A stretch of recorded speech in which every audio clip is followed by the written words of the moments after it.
the American millennial generation, and there's so much we can say about the American millennial generation. They've got one thing going for them that most of their cohorts around the world don't.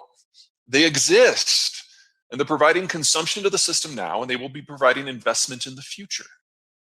They will save us all.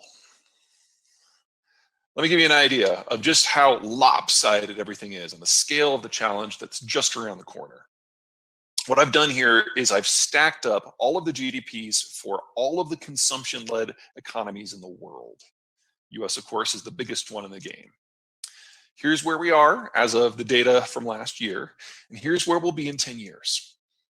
We have a significant drop-off in what is potential global consumption. But here are the export-led systems. They age out. They almost disappear as a class. And so if you are selling food products to an export-led system and the export-led system all of a sudden no longer has income, you got to wonder how stable that market's going to be. Right now, we only have one post-growth system in the world. That's Japan. But 10 years from now,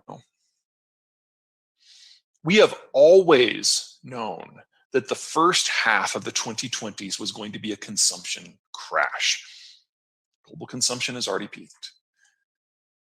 But global production and capital supplies are in the process of peaking right now as well.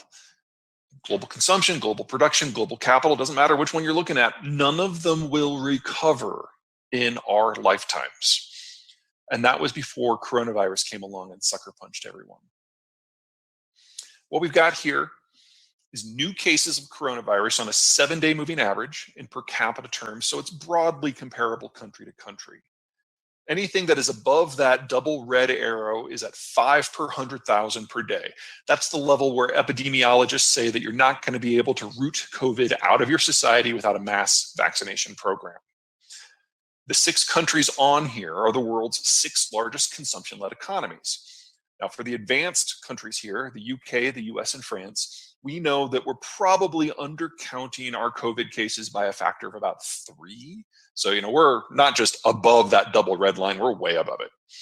But we also know that the 3 developing countries on this, India, Mexico, and Brazil, are probably undercounting by a factor of 10, or in the case of India, probably undercounting by a factor of 30. India kind of stopped testing altogether. They think that they got herd immunity. That's not as good as it sounds. We'll get to that in a minute. But what this tells me is with the consumption-led economies of the world currently offline, it doesn't really matter what's going on in anything else, because if you're not consuming, you're not growing. If you're an export-led system, you really don't have anyone to sell to.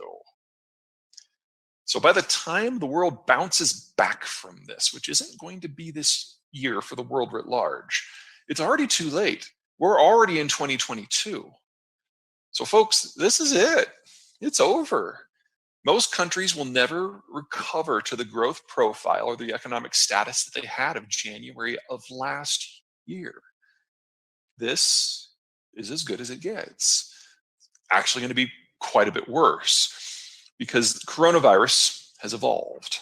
We have a number of new variants that are coming out. The first one is out of the United Kingdom. The problem with that one is it's 50 to 70% more communicable. So I strongly suggest people stick with those masks no matter what your governor says, at least for the time being. Now, the coronavirus variant, this UK one, is likely to become the dominant strain in the United States within the next 2 to 3 weeks. It's already responsible for something like 70% of new cases. So it is coming very, very, very quickly. That's problem 1. Problem 2 is the nature of the coronavirus vaccines, with one exception. Every coronavirus vaccine that is in circulation in the world right now, doesn't matter who makes it, it's a 2-shot formula. And everyone's prioritizing their older populations. Older populations around the world have problems with transport, with problems with finance, problems with dementia, and the chances of people missing that second shot are reasonable. It's not going to be the majority of folks, but it's going to happen a lot. And if you want to generate more mutations, you partially immunize someone. So we know that these variants we have, this is just the start. We're going to have more. Problem 3 is the South African variant. In addition to being slightly more lethal, it is cross-communicable with rodents. There are mice and rats in every city in the world.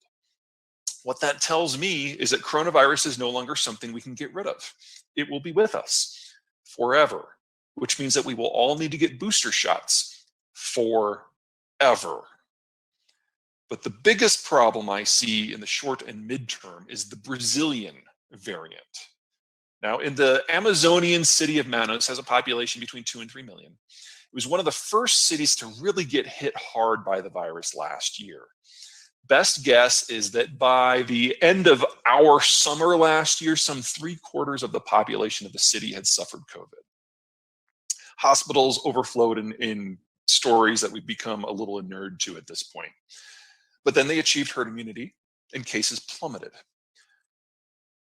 But starting about a month ago, the hospitals started filling up again.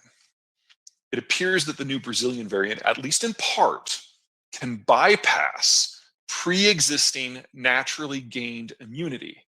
And that makes vaccination absolutely critical, because the immune response that your body generates from a vaccination is about 10 times as powerful as what you get from the natural gain process. So if you can get the vaccination, you're going to be safe versus this variant.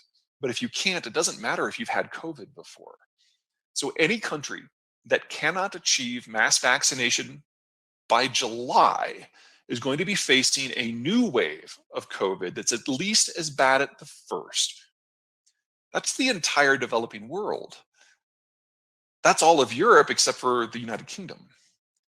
You add in the increased communicability, the reservoir species capabilities, and East Asia is going to have to face a new wave of this as well. And if you're a country that adopted or even achieved a herd immunity strategy, Brazil, India, Sweden, you now have to do it all over again. Now, for the United States, this is nearly in our rearview mirror. We'll talk about the vaccines here in just a second. But globally, this means we're not even halfway through the coronavirus crisis. Most of the developing world can't even begin vaccinations until next year. You add in the simultaneous demographic collapse of globalization, and the picture for anyone not in North America is fundamentally bleak. I'd like to introduce you to William Shakespeare. That's literally the dude's name, Willie Shakespeare. He's a British citizen. He was the second person in the UK to get the vaccine. The Brits have a way with PR. Now, there's not a lot of good news here, but there's a lot of great news. So, I'm going to take this for what it is. We've got 5 vaccines, the first 2 of which, Pfizer and Moderna, are the mRNA formulas. They are both in circulation in the United States already. We've got 3 others at various stage of approval and use. Of them, the AstraZeneca is a British one, very popular in the UK right now, starting to make the rounds in Europe. They haven't yet applied for approval in the United States. The Novavax one is likely to be the one that's most popular in Canada. They're trying to figure out manufacturing right now. It also has not applied for approval in the United States. And then the Johnson & Johnson one is a new one as of last week that has just started flowing into the United States. Now, there are a lot of differences of all of these, but there's a couple things to keep in mind. First, Pfizer and Moderna are mRNA formulas, and both of them require a freezer for distribution. And we're now to the point that a normal commercial grade freezer works. They don't need dry ice anymore. Those are our primary vectors in the US.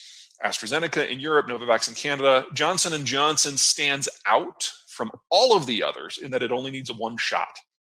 So once and done, can be stored in a refrigerator.